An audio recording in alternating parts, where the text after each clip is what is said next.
Pinagtripan ko lang na natural, saka inagapan ko na mautal. Nilaban sinugal, ginapang minahal. Katagalan natutunan ko na tumagal, saka alam ko naman na inaabangan na sa natabangan yung papakawalan para di naabangan. Kaso nga lang pala ba ng batang alabang, kinalakihan ng galingan, kaya nakasanayan ko makabuo na madiin. Di ko na malayo na pala, narating pati ako na bailing. Mga naniwala di ko pwede biguin, di ko pwede pakitaan ng bitin. Mga tenga na kailangan pusugin ko pa din kahit kabisado na kilitiin. Alam ko na may mata na nagbabantay kung paano ako sasablay. Matyagang nag-aantay kung kailan ako tatamlay at lalaylay. Yung mga laway na makita ko na mahina. Umay na manira, ngalay na manghila. Kasi nga wala pinakitang hindi pa matay. Nung napasarap mag-rap, ang dami nagbago mula nung kilalanin ng tao. Dami nagtulak sa'kin, palaging maging ganado, palaging plakado, pag gumalaw palaging planado. Daming pasabog kailangan pag malawak ng sakop. Ikaw din ang talo sa laban pag nabalot ng takot. Kung san ka aabot, hakutin lahat ng mahahakot. Yung dami ng bago dahil may sukle pag di ka madamot. At kung hindi ko sinaga, baka nauwi na sa wala. Ganito pala to kalala, kita mo naman na napala. Paano kung hindi ko ginawa,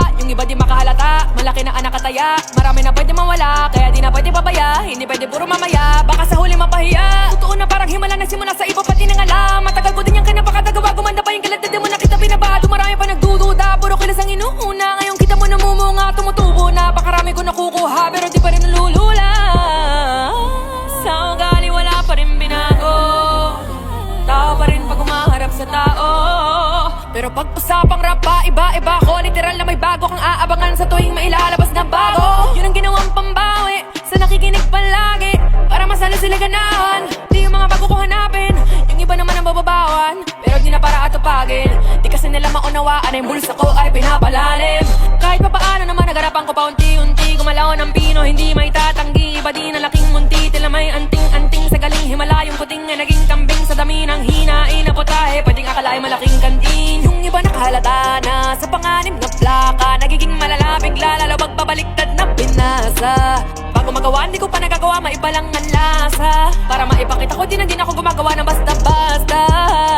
Ngayon lalo pa nananabik, kasi meron nang bumabalik. Gagawin ko pa rin ang gagawin. Ngayon san pa kaya ako neto dadalhin? Subok na yung lagi niyong sinusubok nun. Yung mga nanubok, yung ilong umusok, saka kumulutumbong. Eto na ngayon yung mga sinabihan yung gonggong. Sa tuktok na kami tumutungtong, ito yung hindi nyo matutunton. Sa karamdam nyo na rin pataas kami ng pataas. Kada labas, kahit hindi madalas, parakas pa rin ang balakas. Sa amin na to palabas, mabanas kayo ng mabanas. Pagkausap ang Pinas, pasok kami dyan, hindi naman papalabas. Huwag ka na magtaka ba't nangyari at papano, kasi kitang-kita nyo naman malinaw pa sa klaro. Sarili na lang ang tinatalo, oo wala nang iba halata. Kasi nga nung yung uso na iba, o diba yung iba nabura.